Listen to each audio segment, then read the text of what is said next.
আজকে আমাদের ধান সিদ্ধ করা হয়েছে, সেগুলো নিয়ে সবাই খুবই ব্যস্ত আছে উঠানে। আর এদিকে আমি রান্না বাড়া নিয়ে ব্যস্ত আছি। তো রান্না করতে করতে চিন্তা করলাম, এখন যেহেতু দুপুর হয়ে গেছে, তো ভাবলাম কিছু একটা বানিয়ে খেতে পারলে সবারই ভালো লাগবে। সবাই কাজ নিয়ে ব্যস্ত, তো এর ফাঁকে যদি কিছু খাওয়া যায় তাহলে একটু ভালোই লাগবে।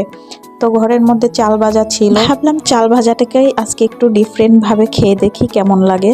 তো আমি এখানে বেশি করে পেঁয়াজ, তারপর কাঁচামরিচ, সরিষার তেল, একটু হালকা লবণ সব কিছু দিয়ে ভালো করে মাখিয়ে নিলাম। আর এর স্বাদটা একদমই অন্যরকম হয়েছিল। সবাই খাওয়ার পরে অনেক প্রশংসা করছিল যে এরকমের খেতে অনেক ভালোই লাগছে। সবসময় তো চাল ভাজা চায়ে ভিজিয়ে খাওয়া হয়, গুঁড়ি করে তারপরে খাওয়া হয়। তো আজকে এভাবে করে মাখিয়ে খেলাম, একদমই অন্যরকমের একটা স্বাদ পেয়েছি। বেশি করে পেঁয়াজ আর সরিষার তেল দেওয়ার কারণে স্বাদটা সেই রকমের আসছিল। গ্রামের এগুলোই আমার কাছে খুবই ভালো লাগে। এই যে সবাই একসাথে মিলে বসে এসব খাচ্ছি, কত ভালো লাগছে, শান্তি অন্য রকমের।